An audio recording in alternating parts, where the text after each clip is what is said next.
This video is going to be all about physical models in architecture today. I'm going to be showing you the path from going from a 3D model in Revit to a physical 3D model in real space by utilizing 3D printing, and I'm going to be showing you this amazing machine called the Snapmaker Artisan. Let's go! Now, when it comes to physical models in architecture, I feel like they've kind of slowly died off as everything started to go to digital 3D models. The digital 3D models were the impressive new thing and everybody wanted to see that. So physical models kind of died off and they were difficult to build, took a lot of time, took a lot of money, so it just didn't make sense to make them anymore. And then, kind of lately, I've started to notice that the physical models are making a comeback and that they are more and more popular, and I see them more often. So what I think happened is basically physical models became the boring old thing, so nobody wanted to see them, they all wanted to see digital, and now where we have digital 3D models everywhere, now the digital 3D models are starting to become the boring thing that everybody has, and the physical models are the trendy new thing that you can bring to the table and be quite unique compared to your competitors. It kind of feels like that meme where 20 years ago everybody used internet to escape from reality, and now you use reality to escape from the internet. It's kind of like that with physical models in architecture. Now, 3D printing technology, along with laser cutting and CNC carving, are kind of the perfect thing to bridge the gap between the digital and the physical. So I want to show you an example of my school model. So this is from, I think it was first year. I made this really cool model for my studio project. It was very successful. I was very proud of it. The problem was it took me over a week. I think it was about 2 weeks for me to create this physical model. I had to do it multiple times because it kept breaking. The sanding alone took me like 5 days, so it was incredibly difficult to make. It took a long time, it was expensive, and at the end I did have this beautiful model. Now, as an alternative to all of that, I tried to recreate that same model a few days ago by using 3D printing. So what I did was I used the 3D Revit model that I already had. I converted it to a file format for 3D printing. It took me perhaps 15 minutes in total to prepare the file and set up the printer, and overnight it created this, which was really impressive. It looks exactly like the same model that I did for school. It's the same color. I used this wood filament, which looks really good. Also, weirdly, smells like wood, which I find really funny, but yeah, that's cool. So anyways, this is the result. Now, is it the same as the wood model? Of course, yeah, the feel is perhaps not 100% the same, but when you compare the 15-minute process to the 2 weeks of work that I did back in school, I think this definitely is a winner, especially now that we all have 3D models. Now, this whole process of 3D printing I'm going to be showing you on this machine. So this is the Snapmaker Artisan. So the nice people from Snapmaker were kind enough to send me this machine, and I'm very thankful to them for it. And yeah, it has been a really amazing experience putting this all together and testing it out. So this machine is a versatile 3-in-1 machine that integrates 3D printing, laser engraving and cutting, and CNC carving and cutting into one single device. It features a very large working area, so it's 400 by 400 by 400 millimeters, so just a square, and yeah, there's definitely a lot of room to create very large models using this machine. Now, it works by offering different modules for the different things that you're doing. So you have a 3D printing module, you have a laser cutting module, and you have a CNC carving module. Now, for example, for the 3D printing module, it offers dual extrusion 3D printing, meaning that you can use 2 filaments at the same time, so you can have 2 different different materials, either for having different colors in the same 3D print or having different materials that feature different material properties, so you can have one that's kind of more flexible, one that's more rigid, and so on. Now, I've only just gotten into 3D printing. I'm not an expert or an experienced user, by the way, by any stretch of the imagination, but I was really surprised at how easy this machine was to use. The entire setup was very quick and straightforward. You just follow the instructions. It's very simple. It's very kind of like installing a software like next, next, next, and it kind of takes you through the entire process. And then 3D printing and preparing the model, which is something that I'm going to be showing you in a few moments. That was all very simple and straightforward. I didn't really take too much time to learn about all of this, yet I have managed to print out some really amazing 3D models. So if you're afraid of 3D printing, as I was, I only kind of got into it because I had this opportunity to test out this machine. Well, it's not really that difficult or scary, so it's very simple. I, as an architect and a Revit user, managed to get a hang of it in a very short time, so this is something that I was very surprised by. Also, something that was really impressive was the build quality and the quality of instructions. So the build quality, everything is really solid, everything is nice to touch, everything feels solid and kind of high quality. You don't have a feeling of cheapness pretty much anywhere with this machine, which is really unique today. I mean, pretty much everything that I buy these days is kind of feels flimsy and cheap. This thing feels extremely solid. And also the instructions are really good. So you get the video tutorials that are available on their YouTube channel. You also get some guides that you can use to follow, and everything has been explained in such a unique and simple to follow way. I do Revit training, so I know how difficult it is to explain complex topics in a way that it's very simple. This machine, even though it's extremely complex, putting it together was really fun and easy and straightforward. My dad and I put this together. It took us a few days of working a few hours a day, but it was really fun, and we didn't make any mistakes. It's here and it works, which is quite amazing. I didn't expect it to be so easy. One more really important thing to note is that this isn't like a hobby machine. It doesn't feel that way either. This is a truly professional machine that's also very simple and straightforward to operate. Also, something that's really important for me, and that's safety. So it does include a lot of safety features. You can see the whole thing is enclosed in this box. It has ventilation. That's here currently. It's not connected to anything, but yeah, you can basically set up proper ventilation, especially if you're doing laser cutting or something like that. You get even eye protection with it, which is quite cool. So it's quite obvious that they've put a lot of emphasis on safety, which is something that I really appreciate. So I can talk for hours about this thing. It's obvious I'm quite excited, but I think it would be much better to show you, and I want to show you the entire process of going from a Revit model into Snapmaker Orca, which is a software where you take your Revit model, you export a model from Revit, you take it to this Snapmaker Orca software, you adjust it there, you prepare the print, and then you export that either directly by cable to this machine, or you can use a flash USB drive, and then you can print. So let's jump straight into Revit. And here we are in Revit. So this is the model that I'm going to be using. This is our first project from the beginner to intermediate level course. It looks really nice, and I think it's going to make a really cool 3D print. Now, what I recommend you do is just copy the original file, create a new file just for the 3D print, so you don't mess up the original file and you don't just have to think about any issues that may arise with using your actual main model. So just copy it and use a second one just for 3D printing. Okay, so now the first step is going to be to check the scale. So I just want to see how large I want to print this. I want this to be a larger print.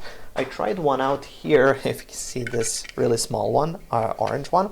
Looks kind of cool, but yeah, it's very small, so I want something much larger. So what I'm going to do now is I'm going to create a sheet, and that's going to make it a lot easier for me to check the scale. So now if I go here to my level 1 floor plan, place it here on the sheet, and then if I just go to measure, I can measure how large this is, and here I can see it's 155 millimeters, so that's actually quite small. That's almost that's kind of like what I already have.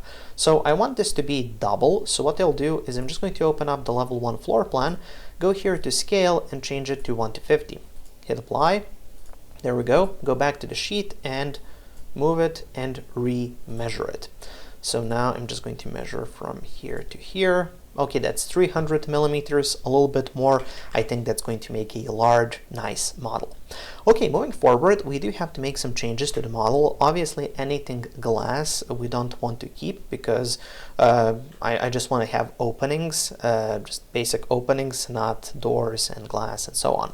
So what I'm going to do here is I'll just make a big, broad cross selection, go to filter, go to check none, and then I'm going to go with the doors and windows and check those, hit apply, okay, and then I can just go here to hide elements, and I'm just going to hide those. So now, as you can see, we get the openings which are left there, however we don't have the glass or the door panels, which is cool.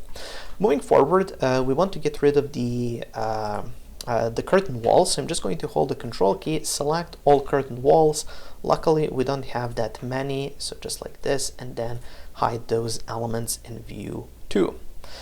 Moving forward, I also have this railing here on the floor and then on the stair. So also railing is something that's going to look really ugly when 3D printed, especially this type of railing. Something else could work, this definitely doesn't. So I'm just going to hide this one as well. Perfect.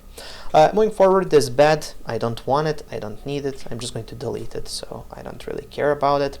Here, looking at this kitchen, so yeah, definitely the TV has to go, the living room too, and these chairs, I'm not sure if that would look good, so I'm just going to get rid of all of that. Here we have the these kind of kitchen cabinets, and I'm going to leave those in because I like how they look, so I think those should definitely be kept in the model.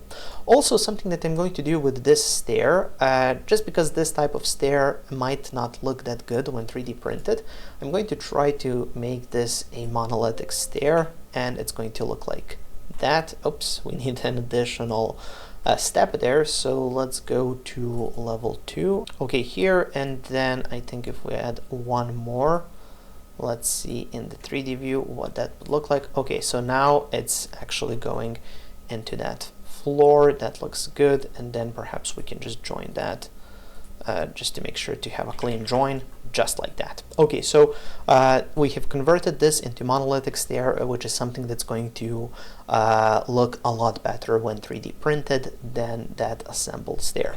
Also, here we have this railing. I would like to keep in some sort of railing. I just don't think this would look good when 3D printed.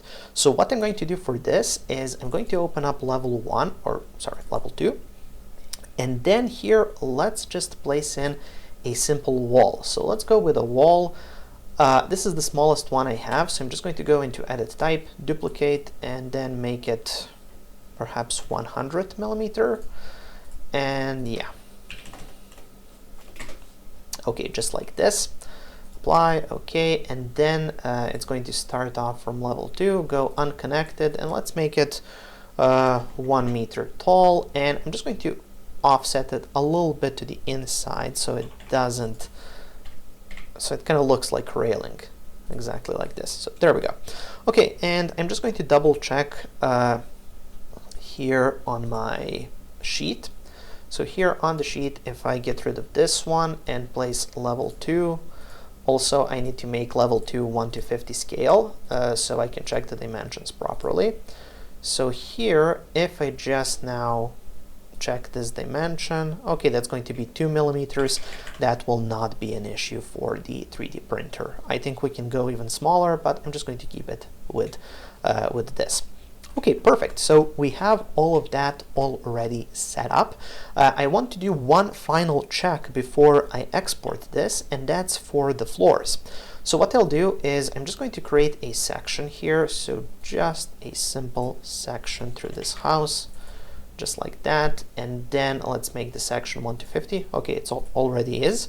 And then I just want to place it here. So let's find the sections and just place it here on the sheet like that. Okay, so here I'm just going to do a quick check like that. Okay, so this is 4 millimeters for the floors. That's more than enough. So we can just leave that as is. And then finally, let's just go to the 3D view, and I'm going to turn on wireframe just to see if something is hidden, and I can see a couple of issues. You might see it as well, and that's these plumbing fixtures. We really don't need those. So let's get rid of those. Oops, I didn't want this. So let's see, can we grab it here? Okay, this one as well, and then we can just hide those elements. Okay, this is looking really good. See here, we have some storage, which also I don't want to print just because it's going to waste material. Nobody's going to see that, so I'm just going to delete that. And that should be it, I think. Yeah. Okay, it's looking really, really good. Let's go back to hidden line just to double check. Yeah, everything is looking nice. Okay, also levels, let's hide those elements as well. And now it's time to export this. So you export by going here to File, and then you go to Export, and then CAD formats, and we find OBJ, and we're just going to go with fine. Current is millimeters, so that's fine. Hit save, and now we're exporting. I'm just going to save it on my desktop. So let's call it Project 1 3D Print. It's OBJ files, hit OK, and we're done. Now, once we have the file, I have opened up Snapmaker Orca, and this is going to allow us to prepare that OBJ file for 3D printing. So here I'm just going to get started. So this is going to be, I'm in Europe. The next step is to pick out the printer. Now I'm using the Snapmaker Artisan 0.4 millimeter nozzle. Click next, and I'm just going to be using PLA for this print. Then I'm going to hit finish. There we go. And now let's start a new project, and I'm just going to drag in my OBJ file. So here we have the number of colors. I'm just going to go with one for this one, just to keep it really simple. And then yeah, let's click OK. Your object appears to be too large. Obviously it's a house, so it's just going to scale it down to fit the printer bed automatically, which is cool. I'm just going to say yes, and as you can see, this is the largest that we can print it. Now you can see the size, it's actually 400 millimeters, which is a bit too large. I want it to be a bit smaller, so I'm just going to go here to scale, and then we can just scale it like this. So yeah, I think something like that should do the job. Okay, so this is a bit too small, so let's make it a bit bigger. Okay, I think something like this should be fine. So as you can see, here we have our house. This is what it's going to look like. We have the stairs, we have everything, so it's all looking good. Now here on the left, we can pick out our 3D printer. We can also set everything else up. So here I'm just going with this Snapmaker PLA for the filament. We're using the process, which is 1.6 millimeter, which is optimal. That means that the layer height is 1.6 millimeter. I'm not going to mess around with the settings all that much, just because I'm not an expert in 3D printing by any stretch of the imagination. So I'm just going to leave the settings as the experts have set them up. Here we have the support, so I'm just going to enable the supports, which is important. So that's kind of the 3D printer building up the scaffolding that's going to hold the parts of the house that are kind of in the air, like these ones over here. Okay, so once we have all of this in check, I'm just going to go here to slice all, and then hit that, and it's going to start the process of slicing, which means it's basically cutting up our 3D printed model or 3D model, and let's just make it full screen. Yeah, so as you can see, it's now building up that scaffolding, the support, and if we go through this, it's going to show us all of the layers, basically how it's going to be building it up. So see how it's building up the stairs and everything, and it's slowly building everything up. And yeah, this is what that's going to look like in the end. And then of course we're just going to be removing the green parts, which will be quite easy to remove. So anyways, once we have all of this set up, as you can see, it's very simple, very straightforward. I'm just going to export the G-code files to my desktop, and this is going to be the file that's going to give me the that's going to be loaded into the printer, and this is what I'm going to be using. It is going to take a long time, as you can see here. The total time, it's telling me 1 day and 10 hours, or yeah, almost 11 hours. So that's quite a long time. However, what I've noticed is the Snapmaker Artisan can often do it a bit faster. So I'm hoping that it will be a bit less, but yeah, we're going to see. So now, because the 3D printer isn't here in my office, it's at a separate location, I'm just going to be putting this on a flash drive that has been provided with the machine, and then we're going to be starting the print. And we're back here. So as you have seen, I have prepared the file. Now, because my computer isn't in the same location as the 3D printer, I've just transferred the file on a flash drive that's luckily provided with the Snapmaker Artisan. I've plugged that in, and now we can print. So I'm just going to go here to Start, and then I'm going to go to the USB and pick the file which I have prepared. So I'm just going to click on that. And now here it's just giving us the estimated time, and I'm just going to click on Print. It's going to ask me to clean the bed. So if any filaments or plastics have been left on the heated bed, in this case I have already cleaned it up, so I can just go to Next. And now it's starting to print, and here it's going to provide us with all of the data, so all of the temperatures and just how are we progressing with the print. And now, as you have seen, so it's 14 hours for this entire print, so now we're just going to wait for it to be completed. You don't have to wait next to the machine, you can go do something else. I'm going to do that right now.